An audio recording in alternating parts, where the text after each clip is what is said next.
Well, hey there. Welcome back to another episode of Very Selfish Women. And why are we called Very Selfish Women? Because we're all about self-care and helping ourselves to be on a good path through taking good care of ourselves with our nutrition, fitness, and mindset.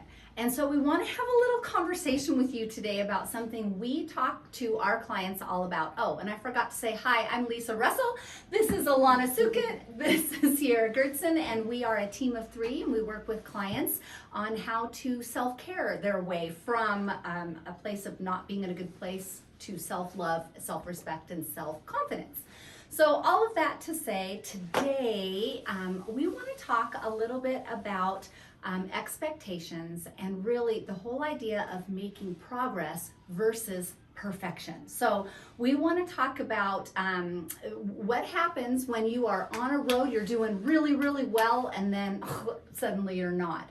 A couple weeks ago, we were talking about New Year's resolutions and making this plan for yourself, which I think is a great idea to have a self-care plan. But what happens when you fall short, or what happens when you can't maintain what we would probably call a perfect road? So focusing on how far you've come rather than how much you've failed. So I want to hear what you guys have to say about that. Yeah, managing those expectations and not setting yourself up. And I'm not sure where it's started. I guess the long road of diets through our culture.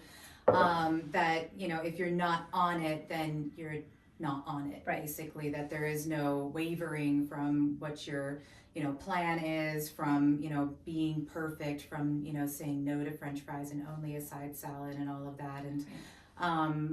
And I think anybody who's done any kind of wellness journey, dieting, whatever you want to call it, it doesn't exist, and even just living normal life in moderation, there is no perfection in that either. Like, none of us only eat vegetables and chicken and, never a treat, basically. And so to know that that's normal, I think is very not talked about very much in this culture, that it's something not only that it's okay, but that you actually want to practice. Right. What do you think? I'm particularly interested in hearing what you have to say about exercise and fitness and how that fits into this. So same thing, I think, like Alana was saying, when it comes to fitness, I think people think they have to go 7 days a week as hard as they can. They have to train for a marathon and they're going to be perfect. And that's just not true. I mean, figure out something that works for you. So there's no certain amount of time, there's no certain amount of days that you have to work out. Just trying to figure out, okay, Mondays work for me and Thursdays, and you're going to work out and be intentional about your workout. By the way, intentional is my word of the year. Oh, and then good finally word. picked. Okay. And then just making sure that you're, like we've talked about, you're doing something that you enjoy. Because the point is not, exercise is not to torture yourself, it's not to punish yourself, it's to make yourself, Yeah, and I think not feeling guilty when you need a rest day or when it just doesn't work out. There's many times, I talk with clients and they feel bad that, they weren't here for half the week because they worked overtime at work, or, they needed to really get to the grocery store because they were plumb out of food. And so I think just, kind of knowing that it is not like an everyday 24/7 be on it, be reasonable, and kind of have that built into your conscious, your mindset that I'm going to get in what I can do, but also if it doesn't work out, that's okay too. There's either tomorrow or there's next week, whenever life permits, kind of fitting that stuff in. I think you hit the nail on the head earlier when you were talking really about managing your expectations is really important, because I think we all know as women, we're the ones who put the pressure on ourselves. We do have this diet culture and this exercise culture that you have to, be perfect and do everything all the time, and that really isn't true.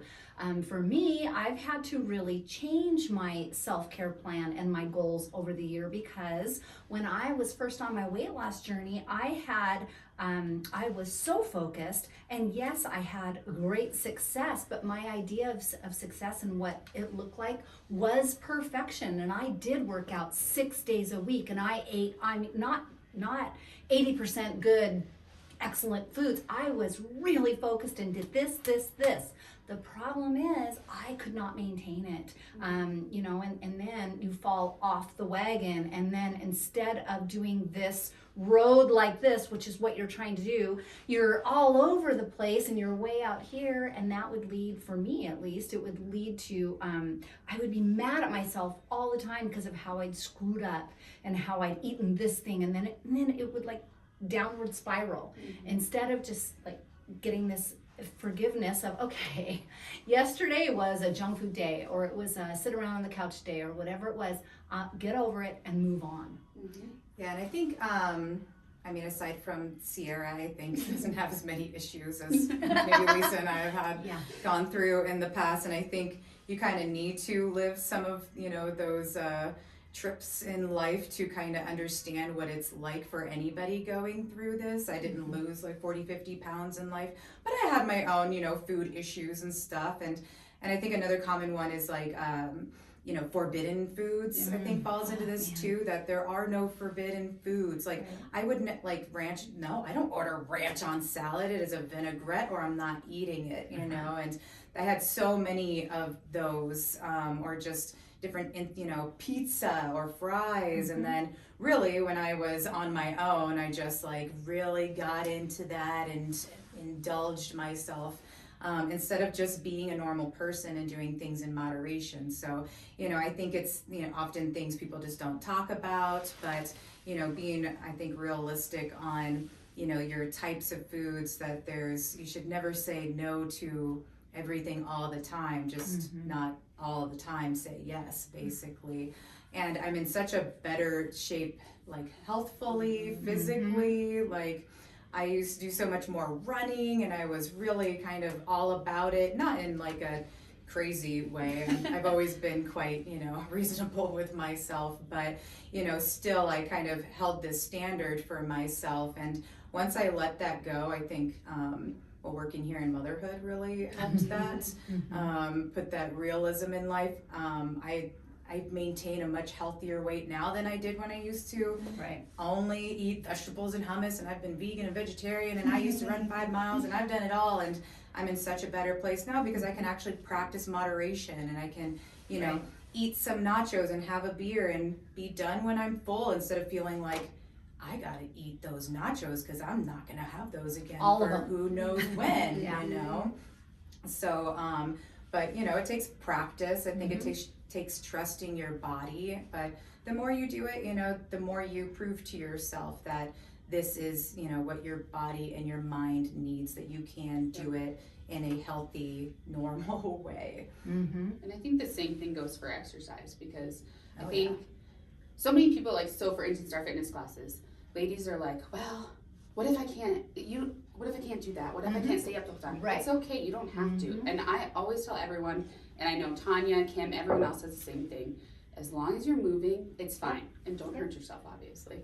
But I think we train so hard, and we think we have to literally be dripping in sweat to get a good workout, that we all end up hurting ourselves eventually. And then once you're hurt, then you're really on the back burner. So that's a really good point. You said something just a minute ago. I don't even know if you realize that you said it a couple of times, which is very cool, which is you said, when I was on my own, and now that you're here and you have a tribe, we have a group of women who are like-minded and who are supporting each other and who are rooting for each other. I think that is absolutely key. Wherever you are, whether you're home or you're here, to find some other women to connect with who are not perfect and plastic. And I say that because a lot of times people assume that we eat everything that's perfectly right all the time, and we do work out and we train for marathons. No, as Alana said, we're just normal women we've all had our own road to get to this place that really is balance and moderation. And I'm not gonna lie, when I go a little crazy and either I'm exercising too much or whatever, my friends will look at me and say, what's going on with you? And I think that is golden, to have a few people in your life that are that know you well enough to know all your ugly places and can help you stay on a healthy path. I don't know what Yeah. you guys think about that. Yeah, and the ladies here, I will say it's fun to see the different groups and the connections. And like, there's a group of morning gals that'll say, "Oh, come try fitness class," and Yeah. they want people to come in, and it's a community, Mhm. and they cheer each other on. Yep. I mean, they'll come out of Alana's way and it's like, "I had the greatest week ever," and they all clap for each other and stuff. It's so Yeah. cool to see. I think that whole idea of having your tribe and having a community it's undervalued in our culture and stuff. I think a lot of times women, we do feel like we're living on an island because we're the only one who's struggling with these issues, and you're not alone. And so I think it's important to connect with other women. No, Kind of the last thing I wanted to contribute to the conversation and hear what you guys think is, I have found in my own life and my weight loss journey and my long-term maintenance journey that I find huge value in claiming my victories. And for real, focusing on a regular basis every day, I focus on the things that I am proud of for myself and that I did. And sometimes, well, like you said, when you exercise, not every day has to be a rock star day. I got extra movement in. I took the dog for a walk. I took my husband for a walk, whatever it might be. Or, you know what? This is really week number 6 that I have really committed to a life with vegetables. And it might be a small thing for other people, but for me, increasing those veggies on a daily basis is a victory for me. And if I miss it one day, okay, life goes on. But I actually keep a gratitude journal, and I've started listing my victories in there. And I think that a lot of women forget, or they don't give themselves credit for the things that they are doing that are on their self-care plan and that they're proud of themselves. Yeah, definitely. I mean, just last week somebody was like, I was laying in bed and realized I went this evening without my sugar, and I was like, that's awesome to kind of like look back and be like, I did it, I made it.